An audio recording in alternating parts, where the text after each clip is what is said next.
All right. Thank you, Eric. And thank you, Karen. And deep gratitude to everyone for holding the space while I've been away. Um, it's just it makes it easier for me to take time knowing that like community is going to be held. So I'm really grateful for everyone who offered practice, who practice led, not just in this space, but in multiple spaces since I've been away. So thank you so much and welcome everyone to our weekly medicine Buddha practice. And deep welcome and gratitude to those of you who are new to this space as well. If you're new, please say hello in the chat as well. We would love to see who's here. And of course, welcome back to those of you who have been practicing for a bit. It's really wonderful. Again, I'm Lama Rod. I use he, him pronouns. I'm here on the ancestral lands of the Creek, Muskogee, and Cherokee communities. And I offer deep gratitude to the land, to the earth that's holding all of us, to the caretakers of this earth, both past and present, and as well as for the future caretakers of the lands. These lands that are holding me offers deep gratitude and welcome to the lands that are holding you as well. And just taking a moment, just in your practice right now, just acknowledging the land, touching the land in your mind, and just beginning this work of inviting the earth into your practice, right? Because there's not a lot of healing without the earth, but there's really no healing without all the elements as well working in tandem, right? But we start with the earth, the foundation, the ground, right? The earth as the mother who holds this work for us, who holds this capacity to stabilize us, to tether us as we do this intense labor of healing and remembering not just who we are, but what we are as a state of being, not a who, but a state, a liberated state of being beyond the tensions of dualities, beyond the confusion, beyond the misunderstanding of phenomena, that we are ultimately Buddhas, which is really simply to say that we are expressions of emptiness and space and energies. Right? We are the expression of this profound capacity to be boundless, to be unlimited. We are unlimited beings, right? Boundless beings. Our ultimate healing in this practice is to remember what we are, right? To remember that we are already liberated beings, just trying to remember what has been forgotten, trying to find our way back to the essence after having gotten so distracted and finding ourselves in this reality, in this narrative, which is just a thought. This moment is just a thought, right? But a thought, nonetheless, that carries a lot of weight, a lot of intensity, and a lot of confusion. A big ball of confusion.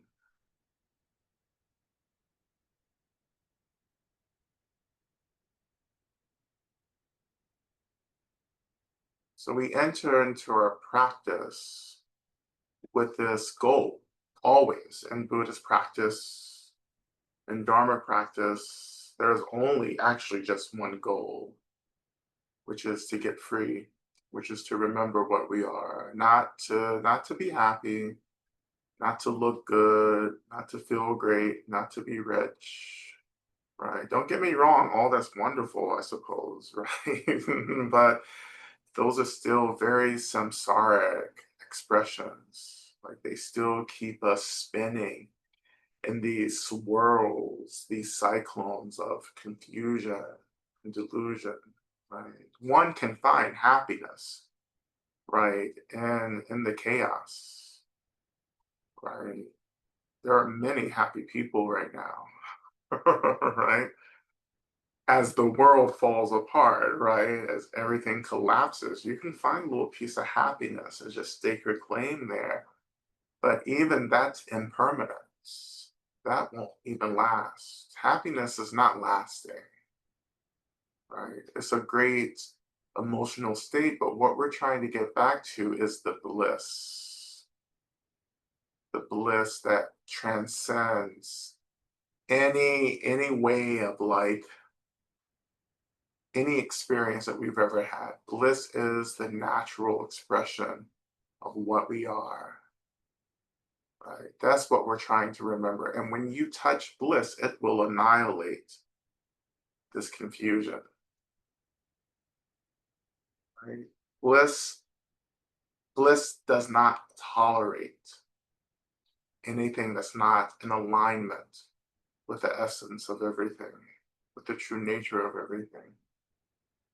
Right? We can't experience bliss until we reawaken, until we remember completely. And no one can experience bliss in the body in this realm. Because again, bliss cannot be held, right, in this ball of confusion.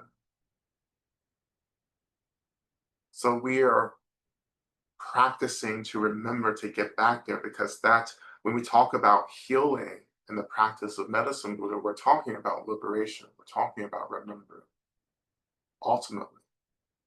Right? And of course, relatively, we come back to the relative, which is where we're at now. Yes, we're talking about balance. Healing is balance, right? Bringing everything back into balance, bringing our minds back into balance, bringing our bodies and our like bodily systems back into balance, right? And that relative balance that we come into through the practice and through all of our other modalities of healing really creates the causes and conditions for us to reawaken, to remember, right? So the work of balancing in the relative actually helps us to begin to transcend back into the ultimate. So you can't bypass any of this, no matter how much it hurts, no matter how intense it is, right? Because we're being asked to earn our liberation through labor, right? Through the reawakening of love, which again takes us back to the ultimate, the reawakening of deep kindness, the reawakening of real compassion, equanimity, all of these like the boundless experiences that we studied, like these awakenings take us back to what we are. But that work begins in the relative. It begins in this moment. It begins in the world, in our bodies, in our communities, right? It begins as people living through systemic collapse, living through violence, living through genocide, living through fascism, totalitarianism, you name it. We're living through everything except for utopia, right? So the opposite of utopia, this is what we're dealing with, right? And the only way to practice is to lean into this moment, to lean into everything that feels as if it's trying to kill us, to annihilate us, to erase us. There's no other way. And and what's so amazing about this is that I would say all of you chose this. You know, if you're here, you're choosing this. If you're in this life, I think you chose to be here at this moment because you knew that you had to be here for this moment. Because this moment, this systemic collapse, this apocalypse, this isn't like something that just happened. Like this is something that has been planned for and organized for a very, very, very long time. You know, like this isn't something that is just happening. This is something that has been predicted, has been seen by many awakened beings, and they have planned accordingly, right, for this moment. So it feels, yeah, it does feel unorganized. It feels that's what collapse is. It's unorganized, right? When you see a building being demolished, it's just like falling apart. It's not like this piece by piece, right? It's just, you put some bombs in the building and it collapses, right? Hopefully you're standing well away from it, right? So that's not organized. That's just coming down, but like the rebuilding, right? The post experience, that's what we're here to do, right? To rebuild, right? To bring about the world that is in balance again, right? Because that's all the apocalypse is rebalancing, right? And to get back into the center, you have to cut through and bulldoze through all the shit that we've erected that has so decentered us off into the extremes and the margins. And so now we have to come back. We have to come back through our systems. We have to come back through our brokenheartedness. We have to come back through our disembodiments and disassociation, collective, individual, historical experiences. We have to come back through all of these like etiquettes that we've erected, right? We have to move through it. We have to cut through it. We have to burn it down. We have to tear it down. And that's painful, right? And that's painful because many of us have so deeply self-identified with these systems, with these etiquettes, right? With these institutions. And we have to allow ourselves and the identities that these systems have created, we have to allow all of that to die. And that takes, yeah, a lot of labor, but a lot of that labor is the work of grief.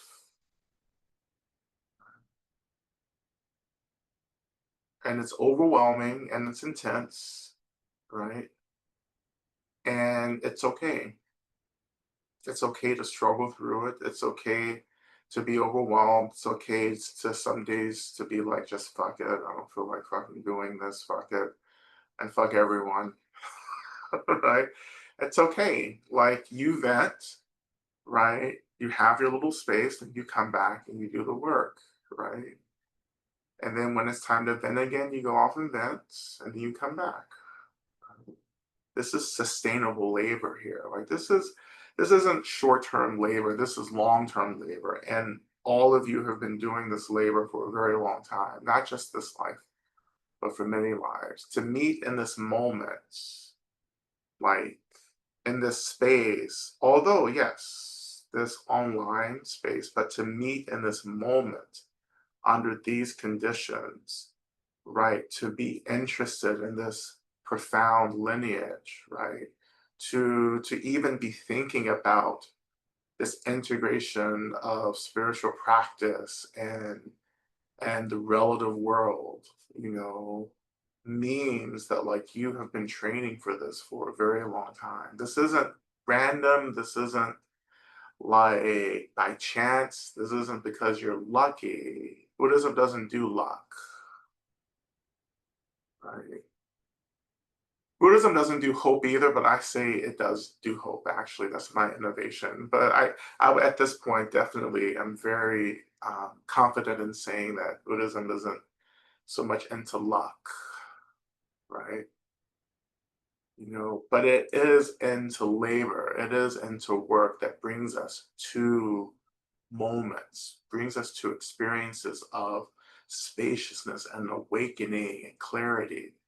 Like that has taken work. right? And you've been doing that for a very long time. So have some space to, I would say, to celebrate that, right? Acknowledge that. Yeah, when it gets really hard, remember how far you've come, right? Maybe just in this life, but I would encourage you to think about past existences, right?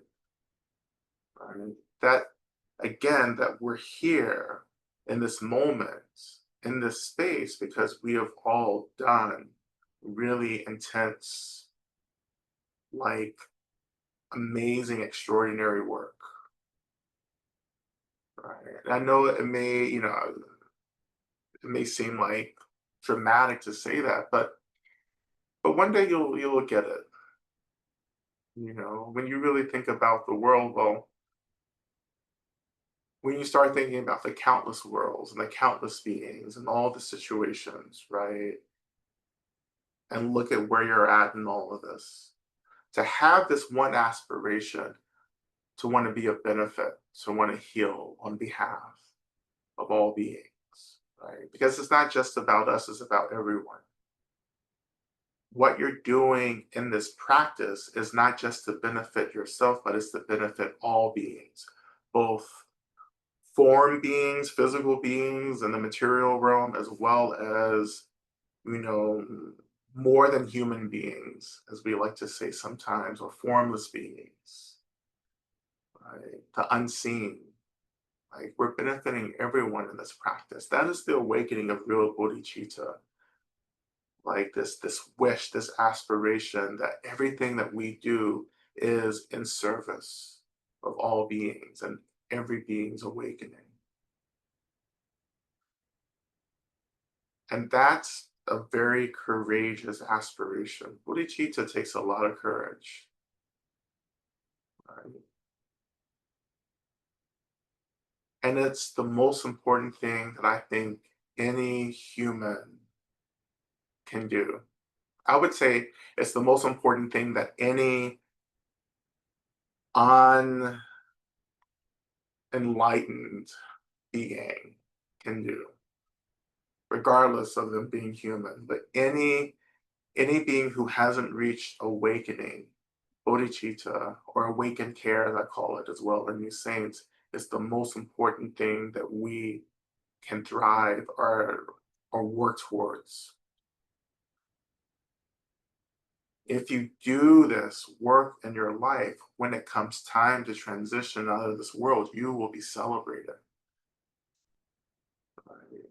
When we read the texts, you always sometimes read texts about how the Buddhas and the Bodhisattvas are celebrating and all this stuff when we like take certain vows and make certain choices, but it's actually true, right? There is such intense gratitude from the Buddhas and from the more evolved Bodhisattvas when they see us making these choices to be of help, to be of benefit, centering this real aspiration to get free on behalf of all beings. They are celebrating because they know how difficult samsara is. They know how hard these realms are, right? And that many of them have put in so much effort to get us free, and how so many beings actually don't even pay attention to all these teachings, right? To all these dharmas across so many traditions and paths and religions, right? There's so much spiritual technology available to us, right? And so many people aren't interested, but we are. Right? And maybe many people that we're connected to are. Right? So this is really wonderful to be here back with everyone. And this is, yeah, and this is we're in it. This is a difficult time, right? And sometimes this is the hardest time to practice when everything feels as if it's like falling apart, like where so many of us are feeling the creeping kind of like control of the state, right? that this sense of safety is something that feels as if it is evaporating for so many of us. Uh, and it's okay. Right? It's okay. It's okay to be afraid. It's okay to be terrified. It's okay to feel a lot of despair or hopelessness or doubts. It's okay. I think you have to make space for these. And this is what we'll be doing in our grief course next month or in August, right? This is what we're going to be focused on. How do you hold and tend to these intense emotions right now? These intense thoughts and doubts and fears. So it's okay, right? And as we hold like these really strong emotions and thoughts, we're also remembering that we're also very resourced, that this is a world system that is deeply resourced, right? That there are just countless beings just ready, right? And who have been ready and who have been helping for a very long time. And that we're going to pull through it because this is just a moment. Right? Life is just a moment. This is going to be a moment, right? And we hold on to all of our sources of refuge. We hold on to our benefactors. We hold on to our communities. We keep our aspirations clear. We keep love at the center of everything that we do. We embody fierceness, right? And we meet the world. Like we meet this moment, we meet the politics, we meet the confusion, we meet the silliness, right? Like you meet this knowing that this is a moment. As you know, as I often say, how my mom, when I was growing up, I used to be terribly afraid, super afraid of storms. Like it used to freak me out, storms. And now I kind of go and dance out in storms, but that's another talk. But like, who knows when you kind of become a witch. But anyhow, you and I would just the thunder, the lightning. I was like, oh my God, this is the end. And then my mom would be like, this is just gonna last for a minute. Like the storm just lasts for the night, but joy comes in the morning. Right. And I have always held that. And I feel like that, although, very Christian, I would say even black, liberation teaching. But I also say it's a very dharmic teaching. It's a teaching of impermanence. Everything changes. That's why I teach hope, right? Like everything is going to change and it will change when you get behind the change, when you actually get tuned into the change and embrace change and you change, right? Like when you do the work, like you're helping to bring about something different. And this is what we're doing in our collective practice. We're not just doing our work, but we're doing this collective work of bringing about the new world. Right? And it's coming, because the present world is no longer sustainable. And this is what you're here for. And often, and I say this too, um, an apocalypse is a blessing. Like it is a blessing. It is such a blessing. Um, I'm not saying that like it's a like an act of kindness, because I don't know if this is coming from. It's not coming from a being. It's this collective experience where an apocalypse really just symbolizes that there is healing possible. And here's the path back to the healing, or into the healing, back into balance. So this is a blessing to be here, and it takes a lot to hold.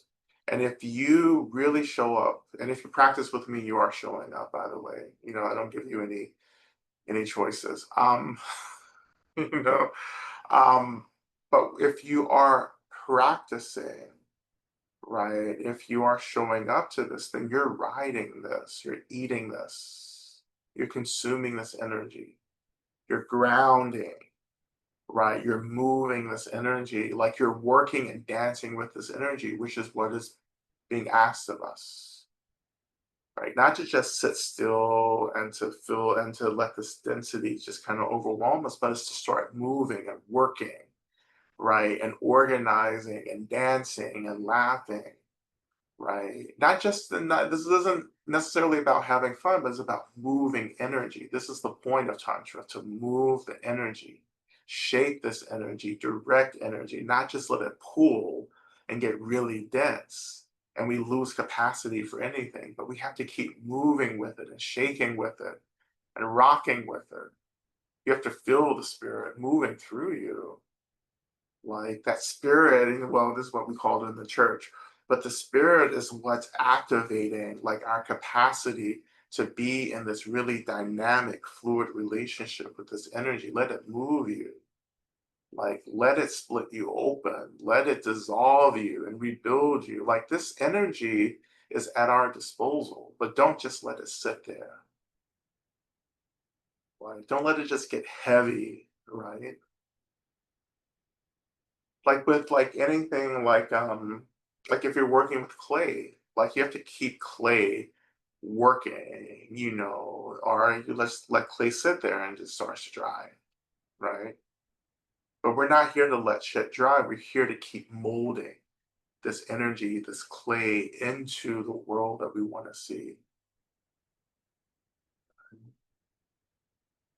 And I promise you, if you keep showing up, if you keep saying yes, on the other side of this, you will awaken to a level of practice and realization that you didn't think was possible in this life.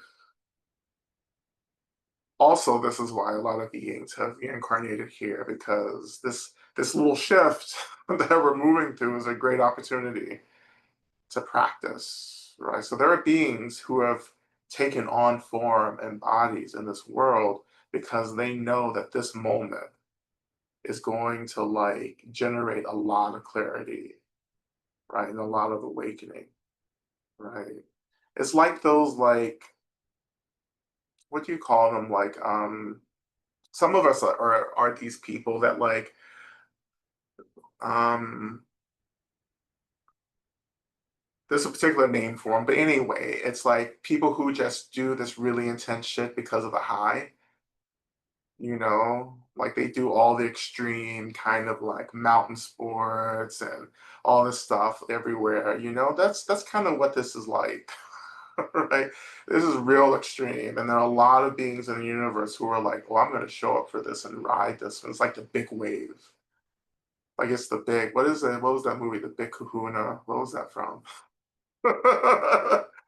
From some old surfing movie, but like it's the ultimate wave is arising, and there are a whole bunch of beings who are here to ride it, and that's fine too. Like that's fine as well, because to ride it, you have to be helping. Like you have to be of help right now. So that's fine. But this is, just this moment of intense transformation. We have to make a choice. Are we going to get clear, or are we going to get more confused? And boy, don't I see people making choices to get more confused. Like that's real easy. That's like sliding down the hill. That's no effort. You just roll down the hill. But what we're doing is climbing the rough side of the mountain. That's a different labor. It's a hard labor. And that labor changes you, right? And our climbing the rough side of the mountain, that labor, everything that's going into this work it's changing us. It's peeling back things. It's rubbing things away.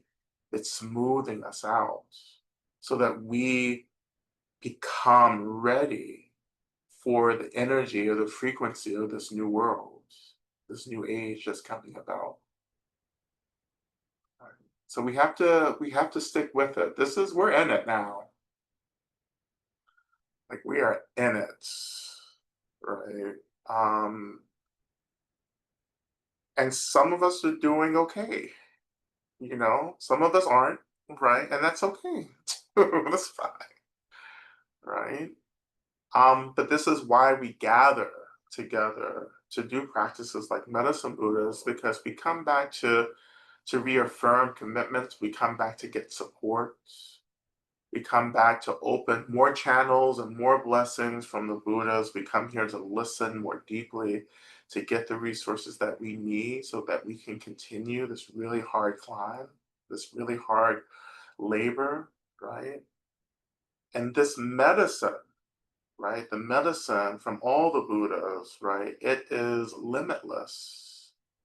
So you have to decide how much you're ready to drink, how much you're ready to take, right? But there's no exhausting the medicine that is being freely poured. So we have to make a choice to open wide to receive this, right? And can you do it? And when I say opening wide, also I mean trusting. Can you trust this medicine? Can you trust medicine Buddha? Can you trust all the Buddhas? Can you trust Tara, right? Or Amitabha, Chenrezig, or many, many others. Right? And we're going to begin with that. Let's start with trust and opening in our practice.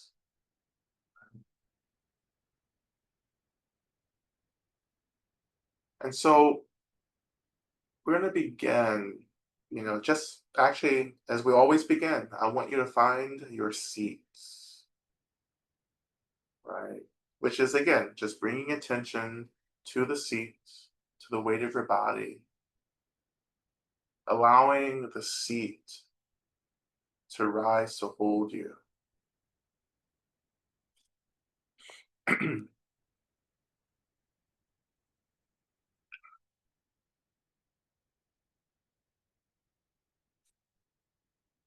We touch the land, the earth again,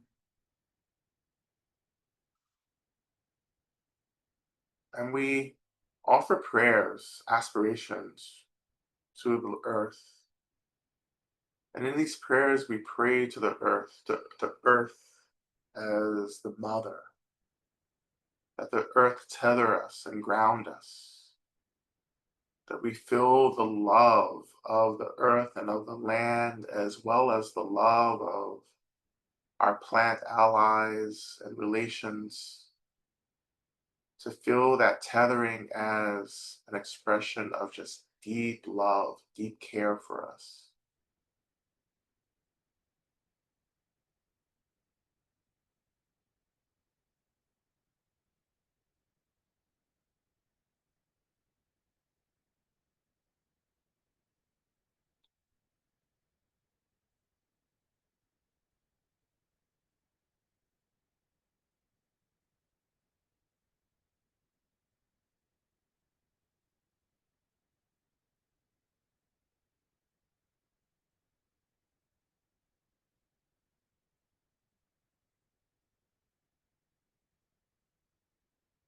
And feeling that tethering from the land, the anchoring from the seats, feeling that grounding, right? We allow our minds to open up into space, just noticing thoughts and emotions,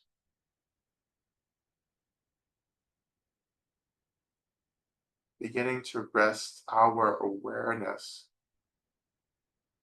in these spaces around the thoughts and emotions,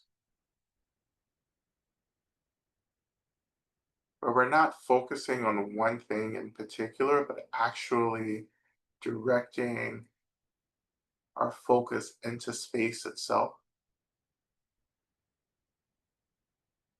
letting go of the hooks, the way we get hooked into thinking and analyzing, imagining, replaying, letting all of that go, feeling the anchoring of the seat and the earth.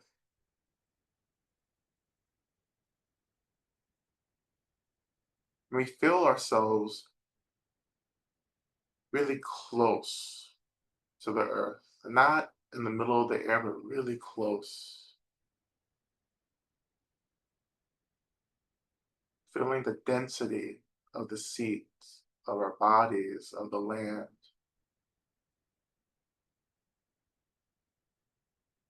shifting even the sense of like presence down really into our pelvis area.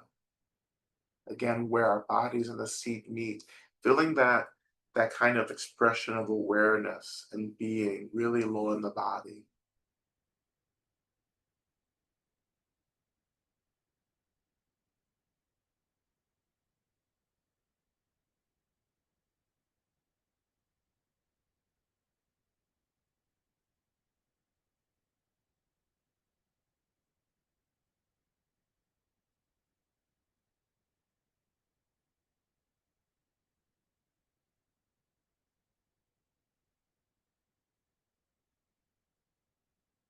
And we bring our attention now to our heart centers.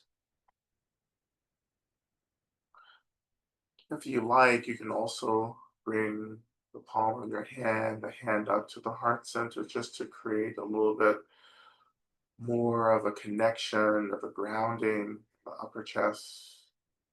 Only if that feels appropriate, good for you. Just noticing the physicality of the breath, the rise and fall of the chest, diaphragm, inhaling, exhaling, inhaling through the nose, exhaling out of the mouth,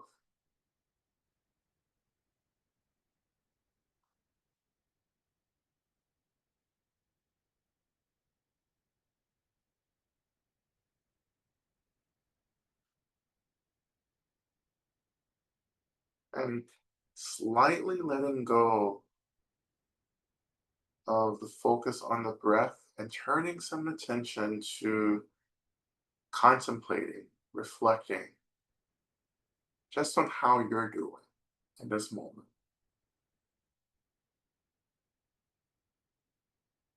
And particularly the struggle, the discomfort, or the suffering, the pain, bringing that into focus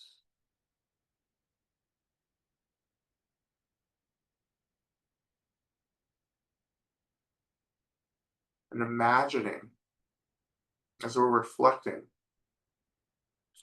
that these thoughts, or these energies, these emotions that are being surfaced actually begin to awaken right in your heart center.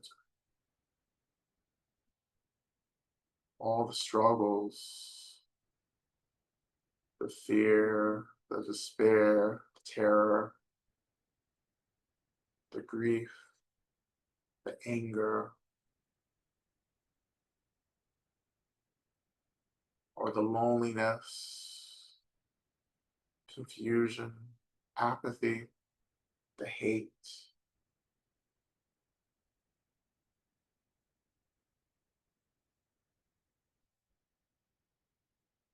letting these experiences awaken in the heart center. We're not pushing it away, but we're gonna ride it.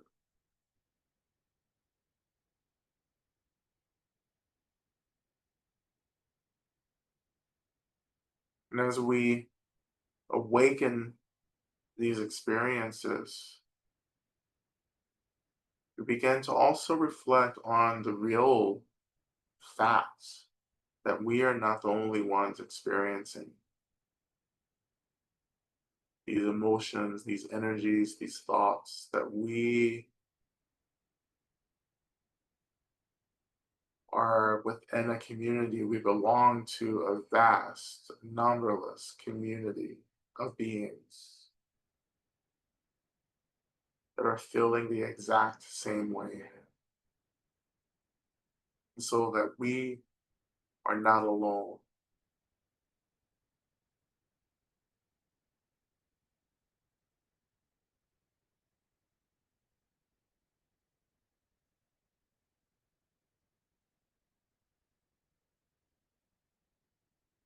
And when you're ready,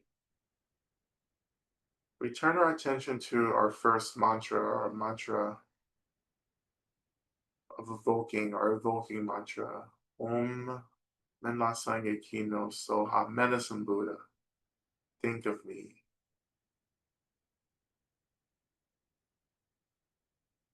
And as we chant this, we're just imagining that we're singing to everything that we've surfaced, to all of this discomfort. We're going to start singing to all these experiences that we run away from. And as always, we begin with chanting Om, an elongated Om, and chanting the mantra 3 times, and then ending with another elongated Om. So again, imagining chanting to everything that we've surfaced. We begin. Om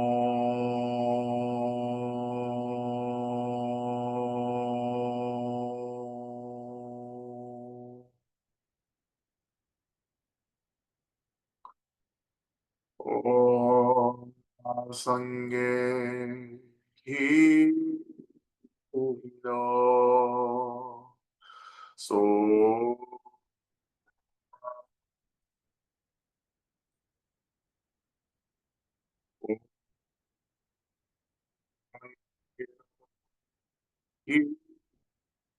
Hino So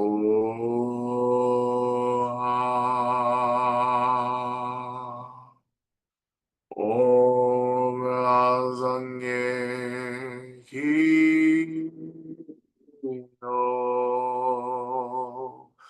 So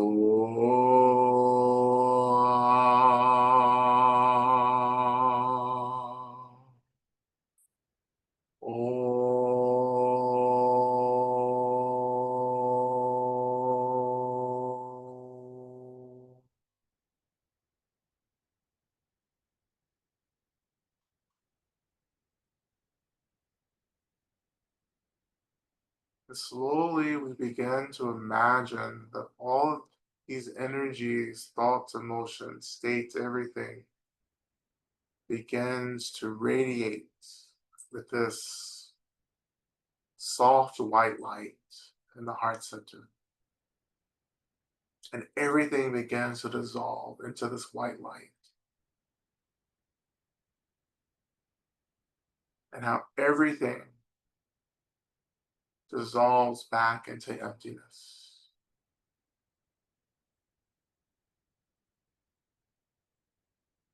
And slowly we begin to imagine that from the heart center, Medicine Buddha begins to emerge. And again, it is our interpretation of Medicine Buddha in the form that's more appropriate for us. So Medicine Buddha can take the form of there are they're very iconic presentation as a Buddha, blue in color in monk's robes, sitting on a lotus, holding a bowl of medicine and a healing plant. Or Medicine Buddha takes on the form of the healer, the archetypal healer that's powerful for you to identify with.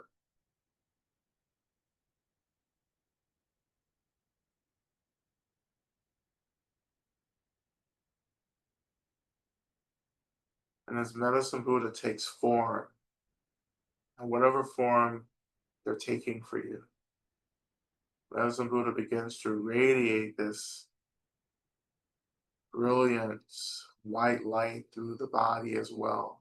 And you begin to illuminate. And within your body, within this illumination in your body, we begin to imagine that all of the retinue, all of the healing spirits and deities that accompany Medicine Buddha, who are aligned with this aspiration of liberation for all beings, that these beings, this entourage begins to awaken all throughout your body, in your feet, in your toes, in your knees, imagining that they congregate in any part of your physical body that needs attention and tending to. And as they gather, they also begin to radiate, to glow. And this radiation, this radiance is the energy of healing, the energy of balance itself.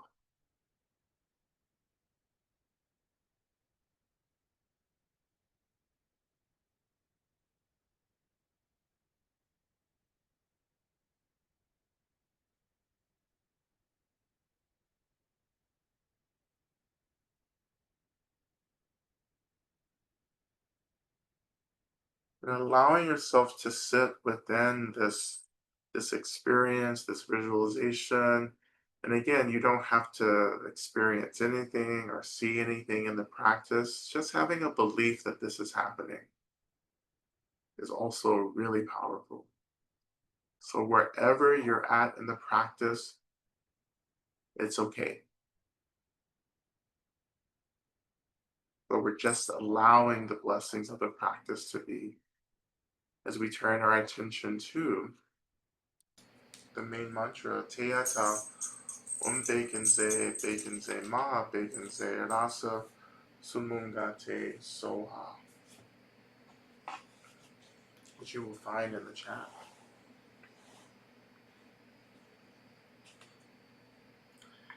And again, you can sit and just listen and allow the blessings of the mantra just to wash through you, or you can join in the chanting in your own space, whatever feels natural and appropriate in the moment. Just trust. Just trust whatever you're being led to do. Okay? And we begin. O te adam begenze, begenze, ma begenze, razus mungate soha.